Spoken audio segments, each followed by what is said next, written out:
Welcome to Carrying Wayward, a supernatural podcast for fans who aren't ready to let go and newcomers to the series who are ready to jump in. I'm Marie Vigourou. And I'm Drew Schulman.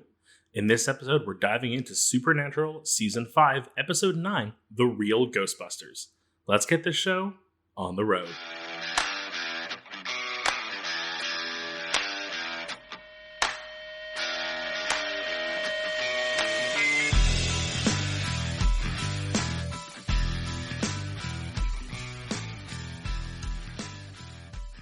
Going into this episode, again, this is a live watch with our patrons. I had no idea. I knew it would be a fun one because generally the two things that give me a good indication of an episode are a very silly title like this, or when I know the audience and everyone is really excited for me to watch it. Yeah, well, I mean, generally, if we watch it with our patrons, it's going to be a good episode, whether it's a completely devastating one or a completely silly one. And there's no middle ground, frankly. And the worst part is sometimes the really funny ones end with heartbreaking devastation. Or start with heartbreaking devastation. It's the best of both worlds. Exactly. Most of the Trickster episodes actually are like that. So with that in mind, I really had no idea what to expect from this. I don't know. I feel like it's a weird title. Like, I know what they were going for, but being a Ghostbusters fan, it has some weird connotation. Like what? After the Ghostbusters were incredibly popular, they made an animated TV show. Yes, so I didn't know this, but when I looked up the title, The Real Ghostbusters, that's what I found. It's literally the name of the animated show. Had that animated show never existed, this would make sense given the context of the episode with the whole them being the real deal and everyone else being cosplayers and fans. But when you then factor in the fact that there is a real animated series with this title, it's like, is there a deeper meaning I'm not getting with this? Supernatural is such a self-aware show that sometimes like it does things and you're just like, what are they trying to do? And it's very, I have some thoughts about this in Critical Time. Like, I find that this episode to be quite ambiguous in many ways. I don't know how to answer that question, frankly. And I'm not just being like, I'm not answering that question. This is usually the area where I get you to be very honest. With all that said, though, before we get to the recap, I was going to just say, genuinely loved it. It's a complete filler episode with virtually no character growth. There is no character growth. However, there's a really important piece of information that we find out at the end. So how about I recap so we can get to the long game so we can talk about all this? Before we jump into that, I just want to remind everyone that we have some pins on our website. We've started seeing people receive them and post photos, and it's just like... I know, they're out in the wild now. And I just want to remind everybody that if you want to receive them before the holidays, you do want to order quite soon. You know, we've had a lot of really special episodes, so we haven't talked about them all that much, but this is really we're starting to get to the cutoff. So just make sure that you order them as soon as possible if you want to get them for the holidays. I'm a happy little elf. Would the elf like to give us our recap? Count me down. 3, 2, 1, go. The boys respond to a super urgent text message from none other than Chuck, their psychic, future-seeing prophet friend, only to find out that it was a fake call by Becky, who's back. Yay, kind of. I don't know. I'm still mixed feelings on her, but I like her in general. It turns out they are at a haunted hotel that isn't actually haunted, but is actually haunted for supernatural content. They gave it a weirder name. I feel like there was a more like silly name they gave it at some point, like anyways, a supernatural convention, but like one of those really small ones where it's like in a hotel lobby and there's like only really one booth and it's just more of like a get together for fans to like share stuff and have some themed events, but it's really adorable and really amazing. And then it turns out the fake haunting is a real haunting, and then a pair of cosplayers playing as the brothers actually have to go and end up defeating the ghost for them because the brothers have to end up saving everybody. Nothing else really happens, but it's a really cute and wholesome and fun and adorable episode. There you go. That's the episode. So give me the long game because I'm really intrigued to know what that important detail is. Like a lot of things I really liked about it and things about the world we learned that I'm really happy about, but I'm really curious to see where this ending specific is. I think what's really interesting about this is that usually I enter my notes before you in the timeline of like pre-production, but in this case, I literally just entered my notes, so you haven't seen them. Or if you have, you've just glanced at them, so you have no idea what's coming for the long game. So this is pretty exciting. I usually don't read like the long game or too much of your notes in advance because I like to have that general reaction, but like not even like caught them this time. So like you mentioned, Becky is back. Chuck is back too. This is the first annual Supernatural Convention. I think that's the title you were looking for, right? Yeah, so they do call it the Supernatural Convention. I wasn't sure if it had more of a punny name and I just was forgetting it. Nope, not even. They kept it very simple. Keep it simple, stupid. One thing I do want to highlight in the long game is that when Dean is told that Letitia Gore killed her own child, that's when he goes like, oh, I'm going to fry this bitch extra crispy. I think that this goes to show like how much parental abuse hits home for him. You know, it's such a natural reaction from Dean to be so like gung-ho about things, but like the fact that it goes from being just a ghost that's terrorizing to a ghost that hurt children, it like fuels him even further. Just to kind of get the timeline right here, like he knows that she's killed 4 kids, but when he finds out that one of them was her child, that's when he goes, I'm going to fry this bitch extra crispy. That's like not even like subtle. I think that that's, again, like loud for him to say. I believe that Damien and Barnes are the first openly queer couple depicted in a mostly positive light on the show. Yeah, I think the closest we get otherwise is the ghost facer who dies almost immediately. Oh yeah, the bury your gays. Yeah. Literally comes out into a grave. This is like our first true queer couple that is realistically a positive character. Right, like nothing bad happens to them. I mean, apart from the extremely traumatic events of the episode, like they don't die, they're not maimed, they're not evil. Another thing is that Chuck says that the first girl he ever had sex with, and I quote, told everyone it didn't count. I love how you're bringing this up like it's relevant in some way, and I'm very curious about how. Because that's it, the long game for the listener. Like, I know it's like a lot of like, here are some important points to hold on to, but oftentimes, especially in moments like this where it's like, remember this because it'll be relevant eventually. Sometimes it's just like, oh, okay, good to know. And sometimes it's like, why would this be relevant later? I plead the 5th. But yeah, I do want us to keep that in mind for later. And then the detail that was very, very important to the storyline is that we find out, thanks to Becky, that Bella gave the colt to a demon named Crowley. I remember at the end of the episode, everyone was so excited that we had finally gotten to a point where Crowley was at least name dropped. I will say, with complete transparency, I'm aware of the name, and that is literally where my knowledge of Crowley ends. I think our friend Carol once brought him up, or her, or it up to us.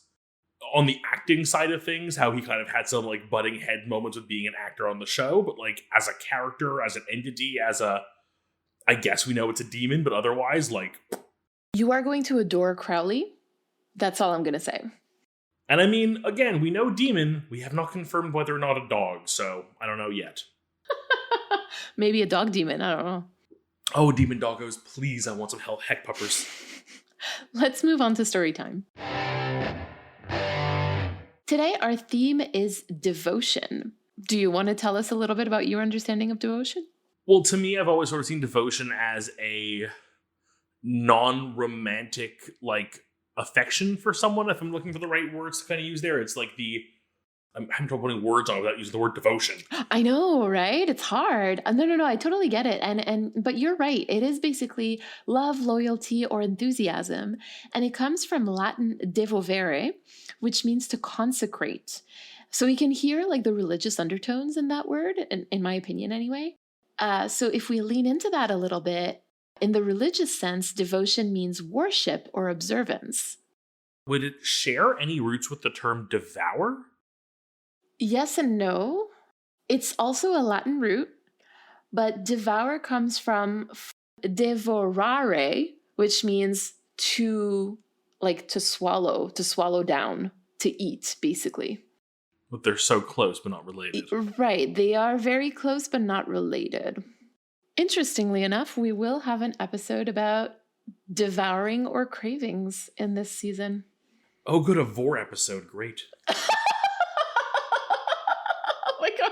It's so funny that you bring this up because I literally just listened to to Monster of the Week and they talk about that, and that is how I know what that means. Oh no! I didn't know until then. You didn't know what that meant. No, I know. Thanks, Chris and Jeremy. I've spent a lot of time at Comic Cons doing like really bad fanfic readings for fun, and Vor is a very common theme for those. Let's move away from devouring and move back into devotion. Do you want to get us started with Dean? So this might come off as repetitive, so I'm going to say it at the top with both Sam and Dean. There really isn't much development for them this episode. Like, really, I had such trouble finding the theme in them. The theme itself in the episode, very apparent. But in them specifically, it's because they're almost the side characters. For Dean, the biggest thing for me is it's just the, like, devotion to the job. Like, no matter what, it's getting everyone safe. Like, while there is that level of not getting it or not, like, being a fan of the events going on, like, both of them play it off as, like, I don't like this. Like, I can't really recall a moment in the episode where either one of them was particularly, like, laughing at something that happens at the event. It really is just them being like, this is stupid the whole way through, or kind of, like, begrudgingly being there. Again, and it's not like a huge revelation, they're not gonna not do their job. They're not gonna not save everyone and keep them safe and do their best to, like, let anyone get hurt. Like, they're doing their job. It really is to the point for both of them. They just do what they need to do to get everything done. They follow their roles.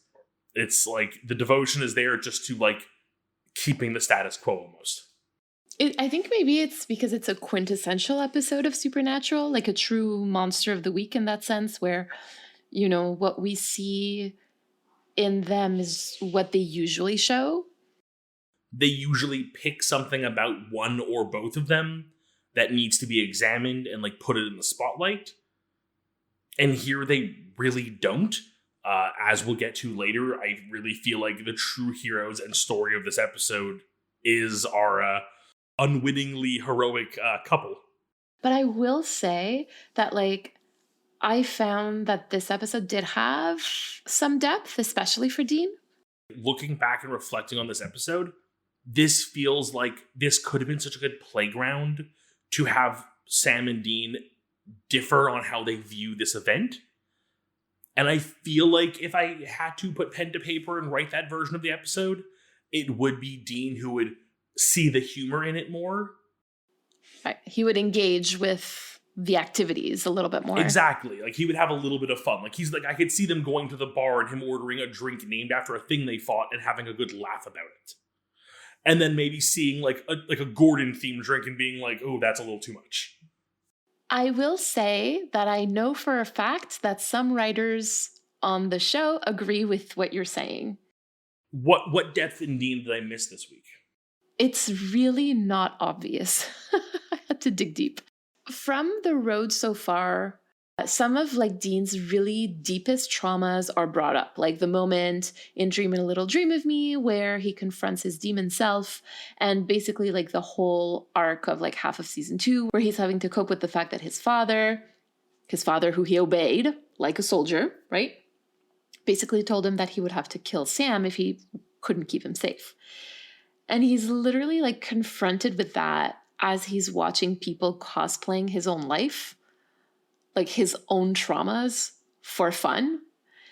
And so, like, that's the climate for Dean in this whole episode. Like, everything that he has devoted his life to being used as entertainment. Oh. And that's not to say that, like, Sam, it's not the same for Sam, right? Because I'm sure that, like, it feels the same way for Sam, but for some reason, the writers of this particular episode chose to put the emphasis on Dean. We've talked about how much Dean is wearing a disguise most of the time. So literally seeing people view him as his disguise versus who he really is, that's gotta suck. Oh, for sure. I mean, he hates every second of it, and he's not, you know, shy to show that he hates every minute of it. Which is, you know what? And that feels so out of character for him, because I think this is the kind of thing he would relish in, how silly it is. But because it's people seeing his trauma as their entertainment, not knowingly, but also seeing people see him as just the persona he gives off. It really feels kind of monkey paw there for a moment of, like, he puts on this persona to hide his true self. And now he has a room full of people who truly just see that side of him. And he goes like, oh, I hate that. I don't know how much Dean likes himself, to put it very mildly. For all of the reasons that we've discussed in previous seasons and episodes, we're not going to go over all of them.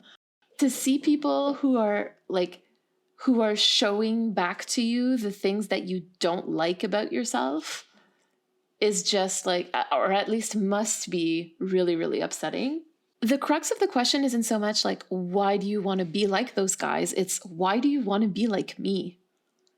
Like, he's like, there's nothing to love. There's nothing to be proud of about being like me. And that's the question that Damien and Barnes actually answer at the end of the episode. And sadly, there isn't that much to Sam. I'll completely agree with you. I was about to say, I'm like, we're going to move on to Sam in a second. And I'm like now going, well, is there more to Sam that we missed? What did you think about Sam, apart from like what you've already talked about for both of them? That's really it, though. I feel like isn't much more. I feel like we kind of spoiled Sam in the Dean section because really, I admit that I feel like neither of them is the main character this week, and the focus is really on the event itself. Dean at least has some room to shine a little bit because he kind of is like the lead on this case, and Sam is even more in the background because of that. You know, to kind of use the verbiage from our last episode, I feel like Sam is really devoted to playing his role. And, you know, not the Vessel of Lucifer role, but like the good brother role, like the role of Sam in the supernatural books kind of thing almost. He's there for Dean, like he's being a ridiculously good hunter. Like if you look at the stuff that he pulls in this episode, like he is a great hunter in this episode. Yeah, he probably feels super weird also about the whole supernatural convention thing, in addition to like the whole Becky thing, which we'll talk about later. You know, like he doesn't really outwardly show that to the fans. Yeah, it really feels like he's playing his role. Much like I said with Dean at the top, kind of like I feel like forcing the square peg in the round hole here. The devotion is there, but the devotion is just to getting the job done and to being, you know, a good brother. Can we talk about Barnes and Damien now? Yeah, of course. Why don't you get us started? For those who are at our live watch, I preached this several times, so I want to go into a bit more detail here. But these two I compared to the classic comic relief characters you would get in a lot of TV shows. And very specifically, the earliest memory I have of a comic relief character was Bulk and Skull from the original Mighty Morphin Power Rangers. And while they were just sort of like, they were the two kids in school, and I say kids because they were clearly, every actor on the show was easily in their late 20s, and they're supposed to be like high schoolers. But they were like the classic school bully, even being down to being the larger guy and his skinnier counterpart. Like, it's really like a trope, these two. Just like this episode did in a very condensed way, they did in Power Rangers. While they think they're hot shit and all that, they think they're they think they're the best LARPers. They thought they were the best kids in school. The end result is they eventually realize, like, oh, when push comes to shove and there's actual danger on the table and the world has to turn and look to me because I'm the only one who can help in that instance, I'm going to go 110 fucking % and do it right. And that to me is like, while it is a trope, and I think, I honestly think it started with the Power Rangers. Maybe there's some earlier examples. I'm sure someone can give me some. But I feel like that one is just so important to me that to have it in this show with these two who just go from being, this is fun, we're playing a game, we're having a good time, to maybe not the world needs us, but there is something to be done. People need to be saved. This isn't a game anymore. And not just running away, but doubling down with the, if they can do it, if our heroes can do it, why can't we be like them? Oh, just so much love for those two. Yeah, I mean, I think you said it really well. Like, we're basically seeing like the best of the transformative power of fiction in these two characters. And it's really because of their devotion to the characters of Sam and Dean and like what the brothers stand for that like they manage to better themselves like through this radical bravery that they show in this episode.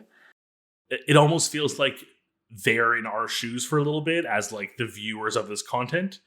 They're having their own like call to action moment, literally. they're now seeing that, like, we've read these books, we've lived these books, they've truly been fans, they've truly idolized these characters, that when, whether or not, I think by the end we realize they don't actually believe they're the true Sam and Dean. No, they don't. I don't think so. But I think they at that point realize, like, regardless of who these two think they are, this is real, this is actually happening. We need to put on our brave faces and do this, not because it's like we're like in it, it's because it's the right thing to do. And that's what our heroes would do. Like, you see the way they run away in the cemetery the first time they start even just digging up bodies, to literally going to do it themselves like an hour later because they realize what the stakes are. Yeah. Oh, I honestly, yeah, I love this arc for them. Love it. Absolutely love it. And I mean, if we're talking about devotion, I think we also have to talk about their devotion to each other. Like, I think it's really cool that they're like in this relationship and that they make efforts to do the things that they both enjoy, and yeah, I was like, I want to go LARPing. I've been trying to get the wife to do a couples cosplay for years. Oh. I also sort of wanted to briefly talk about Becky, and particularly the moment near the beginning of the episode when, like, she screams like, well, if you don't like the books, don't read them. And I want to address this because to me that screams like toxic fandom. The negative side of devotion, I guess, when you're so devoted to something that even like the slightest critique or criticism is seen as like an attack. And in my experience in fandom, like, this is a tactic that's often used to silence valid critique from marginalized folks when they talk about the object of fandom, whether that's institution, like a TV show or a movie or a franchise, or even a person.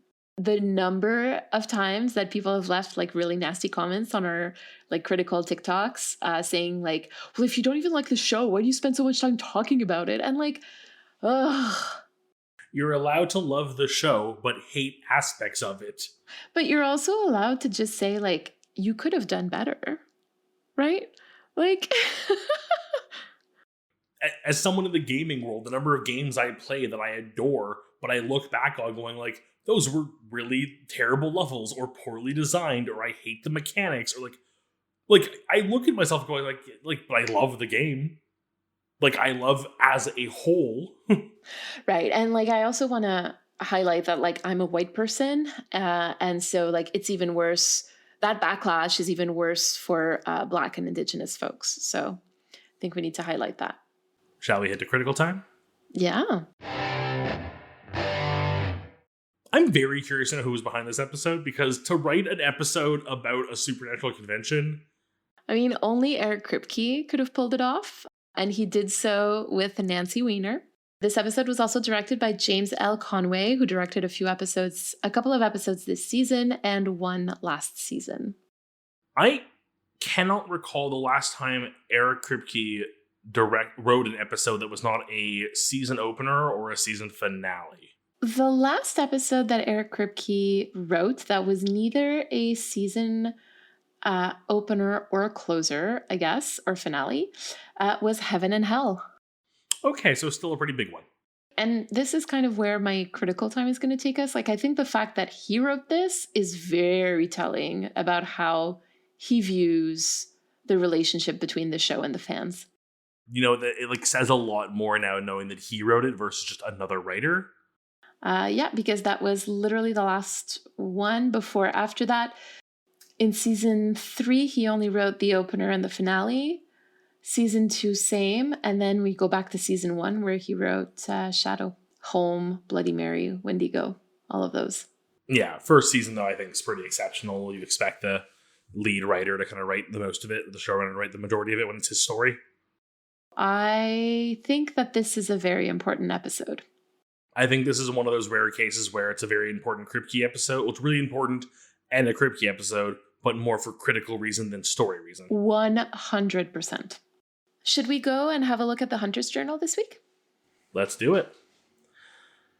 My old journal is sitting next to the computer. It has been for a while. Unlike other hunters, I've moved on from keeping a physical journal, but I still take field notes. So it's handy when I'm writing up proper text on my modern digital archive.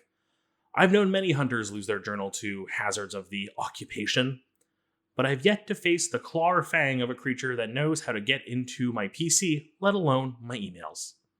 Maybe when we start seeing ghosts from a more modern day, I'll reconsider. But tonight's hunt went about as smooth as one could go. Dealt with some undead thing. Never seen them before, but they were similar enough to things I'd faced, and, silver stunned him, and fire left nothing but ashes behind, so once I found their hideaway, I torched them and made sure nothing but ashes was left.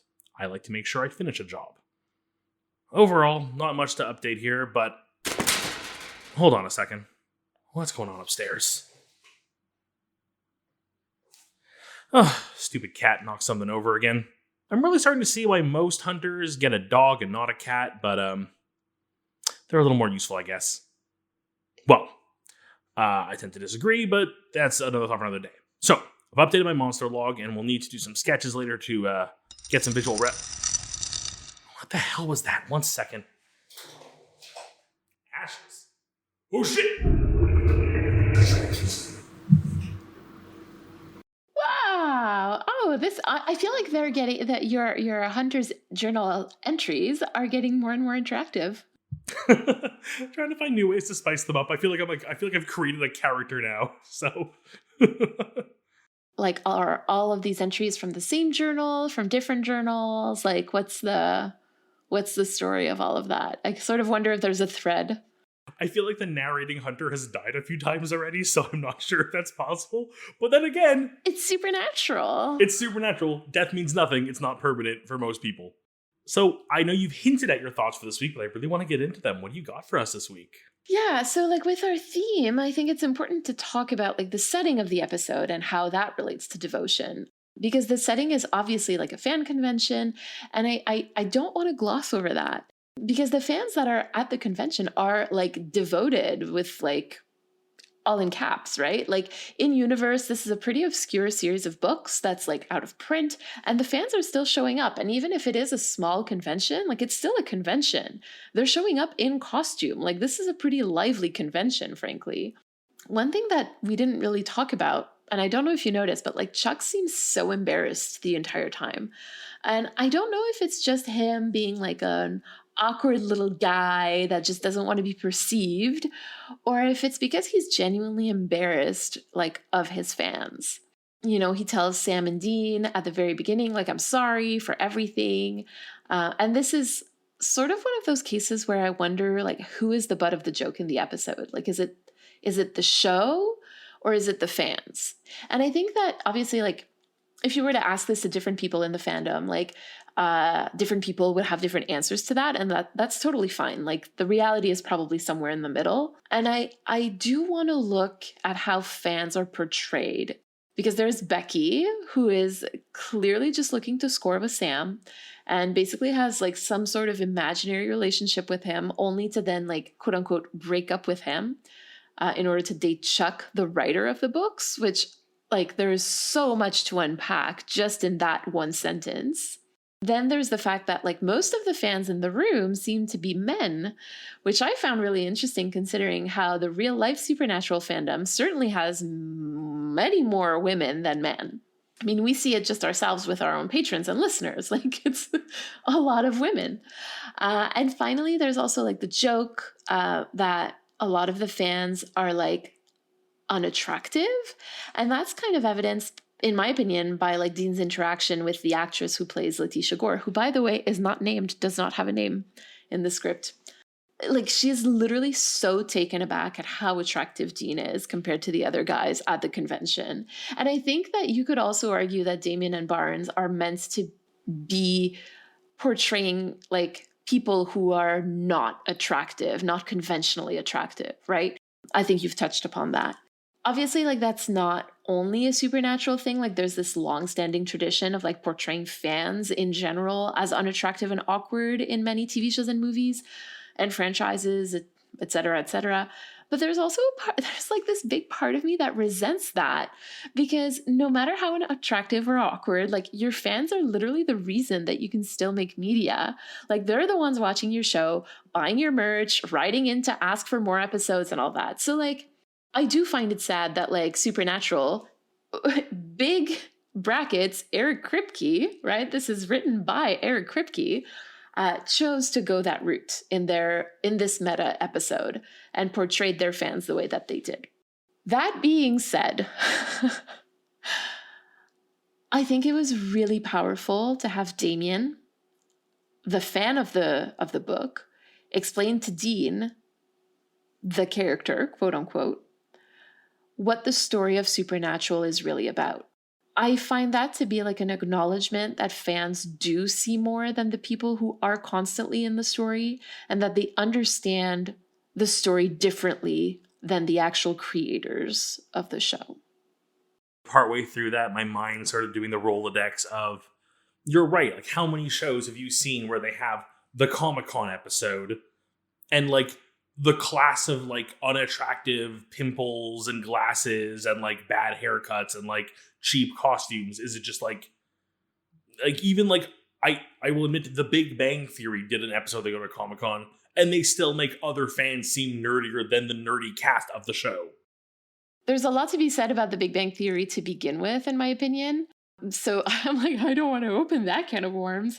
But like, all of those shows are making fun of fandoms in general. This is specifically fans of this content. I find that you have to have big dick energy to make fun of your own fans like that so openly, and not in a good way kind of thing. There's the big dick energy that like Lizzo sings about and being awesome and like not giving a shit. And then there's the big dick energy of you just have a lot of energy and you're a big dick.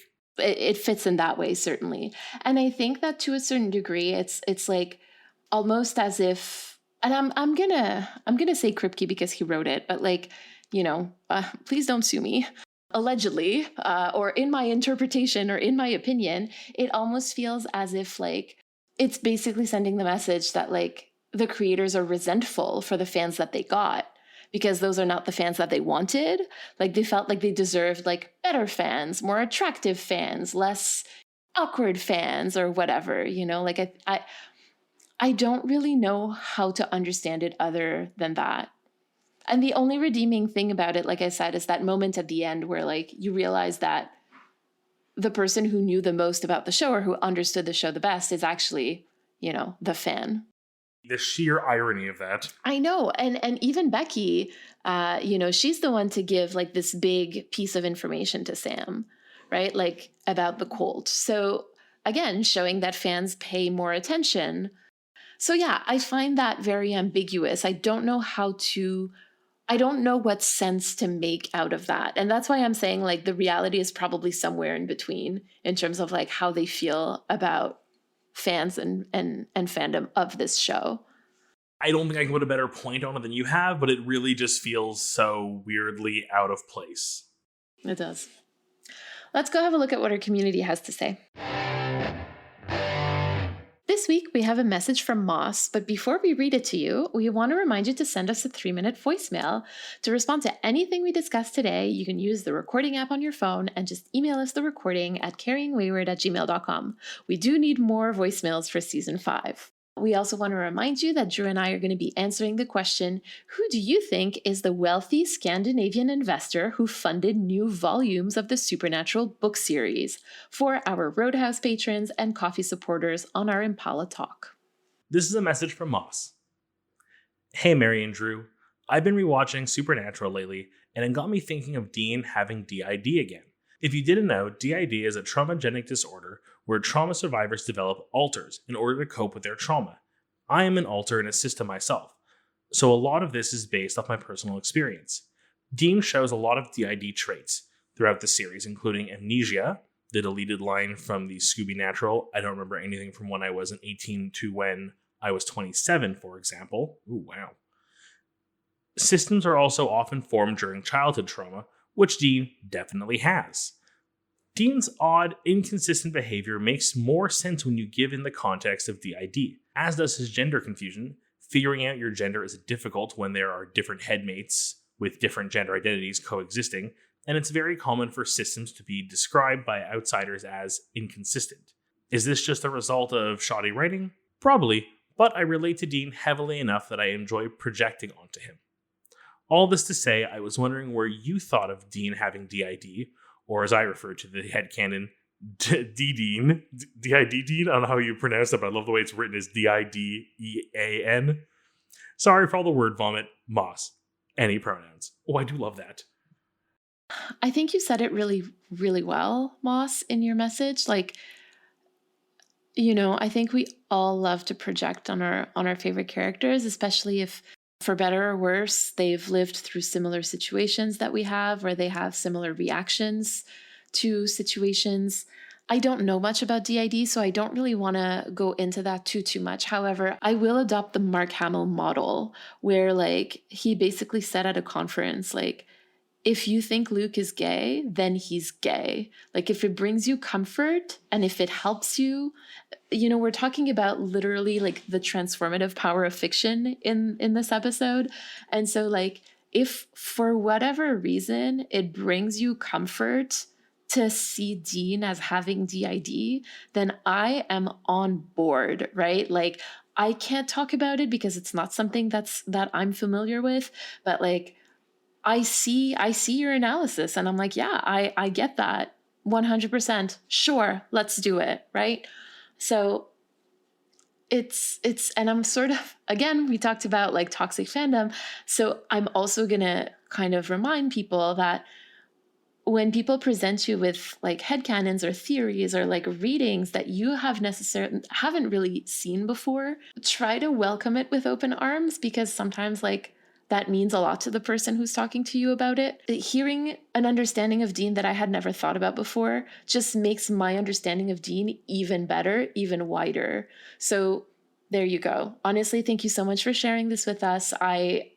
I'm down. If you want to send us more information about why you think so, where you see it, I would love to see that. Right away, my mind goes back to a moment where another message or voicemail came in and we had a reading of Dean as being trans male. And I love getting those readings from different listeners and different fans because it opens up, like you said, so many different ways of looking at the character and understanding the character.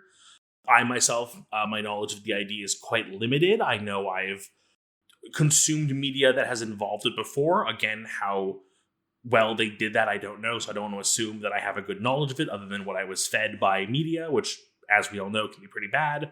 But even just from your message, I can see what you mean in the way that the way Dean is written from week to week, from scene to scene, there are some times where things just don't add up. And this could be a way of making sense of it. And I love that. I mean, even just, I think we joked so much about the implied headcanons here. My theory that Dean is great at playing guitar and can draw really good.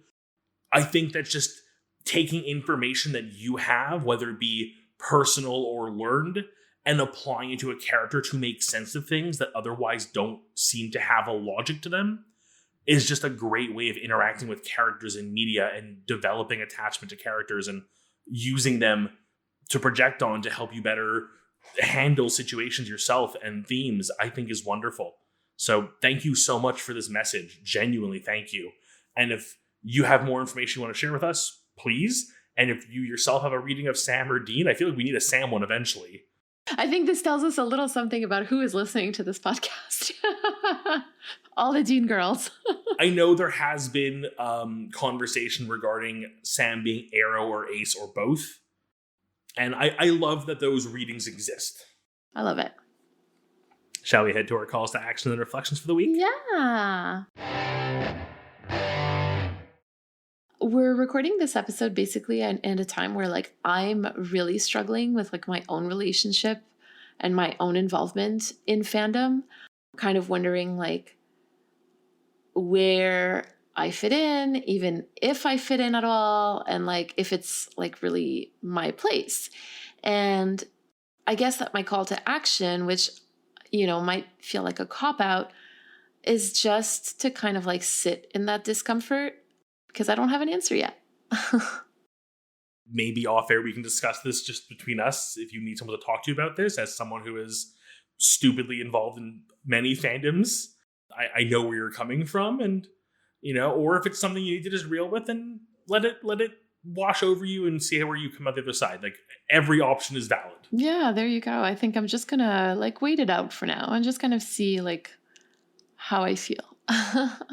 Okay, well, let me go with my silly call to action to hopefully try to like end this episode on a stupid note, because I think you'll have a good laugh at this one. But as I said, I feel like a silly episode, because while this episode had some great moments and we definitely had some good like growth opportunity, I think more on the critical side than the story side, as I said, minus our revelation about Crowley I forgot about until the last second.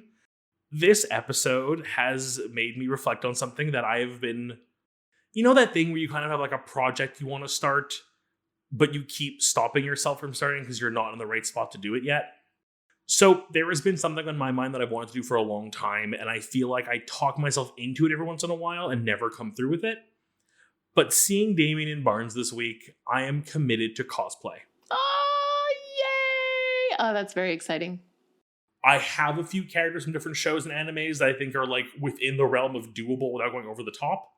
But if you or any of our listeners have suggestions, get to me on Twitter or Discord socials. I'd love to hear your pitches for what you think I could pull off. And for me, the biggest issue is always a body image thing, as much as I've never really like, I'll be very frank, I don't love the way I look and I struggle with it here and there, but I generally try to be positive about it for myself. I know being a bigger cosplayer has definitely been a more difficult challenge for a lot of cosplayers who are larger. And I'm seeing more and more of them just say, like, screw it and do it and get out there and live their beautiful lives. And I appreciate them for that. So they, along with the fictional cosplayers this week, have inspired me that, fuck it, I can do it too. The transformative power of fiction. I absolutely love this.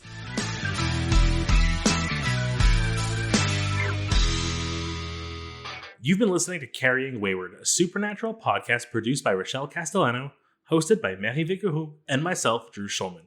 Thank you to our bunker patrons, Katira, Michelle, and Elle, for their generous support. This week, we'd like to thank Moss for their message. Follow us on Twitter, Instagram, TikTok, and YouTube using @CarryingWayward, and leave us a rating and a review on your podcast service of choice. And don't forget to join our Ko-fi or Patreon for perks and extra content. You can use the link in all of our social media bios, or go directly to carryingwayward.com. Carry on, our wayward friends. Mwah, mwah. A supernatural podcast produced by... Produced? Produced? Produced. Produced! I need the best juice. None of this amateur juice. Pro juice.